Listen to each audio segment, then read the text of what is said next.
লখনৌ জু দেখার পর আমরা তো এসে পড়লাম সেই বড় ইমামবাড়া, আর এটাকে ভুলভুলাইয়াও বলা হয়। আর এটা হচ্ছে একটা ঐতিহাসিক আর ধর্মীয় স্থল দুটোই। আর এটা তৈরি হয়েছিল 1784 সালে নবাব আসাফউদ্দৌলা করেছিল। আর এটা বানানোর উদ্দেশ্য ছিল যখন সবাই বেরোজগার হয়ে পড়ে লখনৌতে, হাজারো হাজারো শ্রমিককে কাজ দিয়েছিল এখানে। দিনের বেলা যারা কাজ করতো, কিছু শ্রমিক কাজ করতে পারতো না, তারা রাত্রেবেলা সেই কাজগুলোকে ভাঙতো এটার মধ্যে। খুব ভালো হয়েছিল এটা বানানোর জন্য। আর আমি এত কিছু জানি না, আমাদের সঙ্গে গাইড ছিল, গাইড সমস্ত কিছু আমাদের বলছে, প্লাস আমাদের সম্পূর্ণটা ঘুরায় ঘুরায় দেখাইছে। রাজমহল, আমি এত বড় রাজবাড়ি কখনোই দেখি নাই। বাপরে কি সুন্দর। Thank you laddu.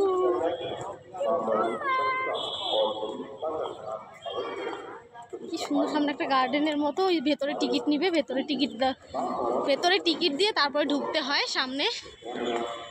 আর এটা মানে বাইরটা রাজবাড়ির সাজানো গোছানো খুব সুন্দর। আর এখানে না ক্যামেরা অ্যালাউ করছিল না, আগেই বলছিল মাইকে সবাইকে ক্যামেরা অফ করার জন্য, কিন্তু আমরা চুপ করে তবুও অনেক ক্যামেরা করে ফেলেছি। কিন্তু গাইড যখনই দেখতো ক্যামেরা অন, তখন খুব বকা দিত আমাদেরকে যে ক্যামেরাটা বন্ধ করো, দেখা যাবে না। আর খুবই ভালো লাগলো দেখতে, একটা ঐতিহাসিক স্থান। আর ভেতরে না নিচে অনেক দেখার কিছু ছিল, সেখানে ক্যামেরা অ্যালাউ ছিল না। চলো, গাইড আমাদেরকে নিয়ে যাচ্ছে। আর এত উঁচা সিঁড়ি, 145টা না কতগুলো যেন সিঁড়ি উপর দিয়ে যেতে হয়।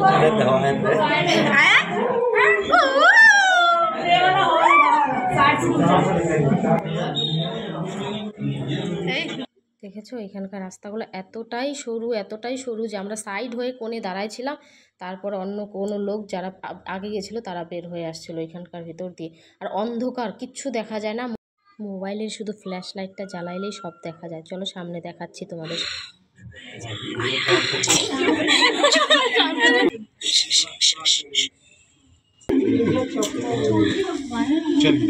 চলো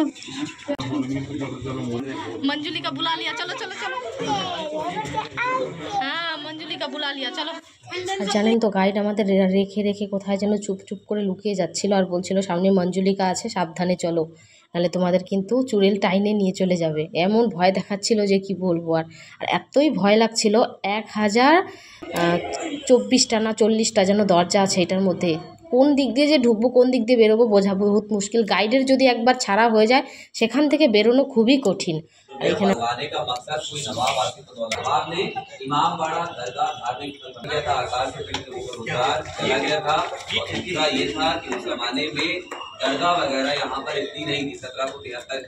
এই তো গাইড আমাদেরকে আইনে একটু উপরে ছাড়িয়ে দিল বসার জন্য। পুরো 45 মিনিট ঘুরে এই জায়গাটা দেখার জন্য ছিল। তো আমরা সবাই হাঁপাই গেছিলাম, তাই গাইড বললো এখানে একটু রেস্ট নাও আর ফটো উঠায় নাও। এখানে শুধু ফটো ওঠানোর জন্য আমাদেরকে ছাড়ছে, কিন্তু ক্যামেরা অ্যালাউ ছিল না। তবু আমি চুপ করে সবাই ভিডিও বানাচ্ছিল এখানকার মধ্যে। আর পেছন দিক দিয়ে পুরো লখনৌ শহরটা দেখা যাচ্ছিল, পুরো লখনৌ শহরটা দেখা যাচ্ছে।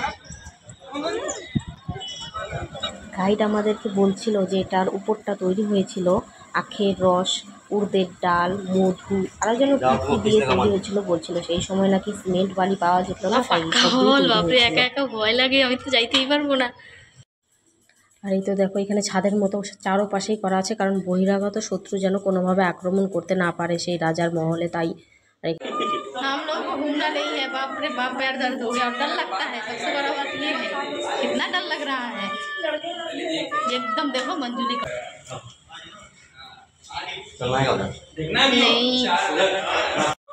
কেমন কেমন গলি, কেমন কেমন রাস্তা, কি ভয় লাগে। সব থেকে ভালো লাগলো কি জিনিস জানো তো, আমরা ছাদের উপরে চলে গেছিলাম, কিন্তু এতটাই ঠান্ডা ছিল সেখানে।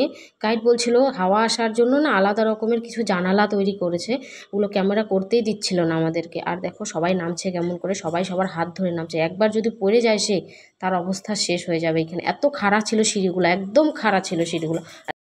আর এই তো দেখো চলে আসলাম আমরা সবাই মিলে বাইরে।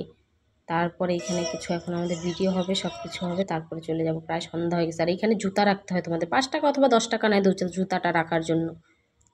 এর জন্য লোকজন অনেক কম, কিন্তু অনেক লোক ভেতরে গেল হারানোর জন্য। আমরা আর গেলাম না হারানোর জন্য, প্রায় সন্ধ্যা হয়ে গেছে, আমাদের যাইতে হবে আবার ট্রেন আছে 8টার সময়, এর জন্য আমরা চলে আসলাম। তো অনেক লোক গেল, ওরা ভেতরে হারাবে, এর জন্য বেরোবে কিনা জানি না, কখন বেরোবে, প্রায় সন্ধ্যা। আর এই তো এখানে একটা রিলস বানাচ্ছি, জায়গাটা খুব সুন্দর, তাই একটা রিলস বানাইলাম আমরা সবাই মিলে এখন। আবার আমি হচ্ছে আমার ছেলে একটু বলছে মা এইভাবে দৌড়াও আমাকে, তাই দৌড়াচ্ছিলাম একটুখানি আমরা। আর দেখো কত ভালো লাগছিল দেখতে, ওখান থেকে আমার আসার কোনো ইচ্ছাই হচ্ছিল না, এত ভালো লাগতেছিল।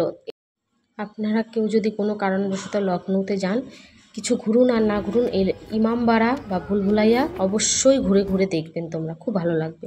আর এটা হচ্ছে ঘোড়ার গাড়ি ছিল, আপনারা যদি শহরের বাইরেটা একটু ঘুরে দেখতে চান, রাজার মহলের বাইরেটা, সেটা ঘোরার জন্য এখানে ঘোড়ার গাড়ি একটা চার্জ করে।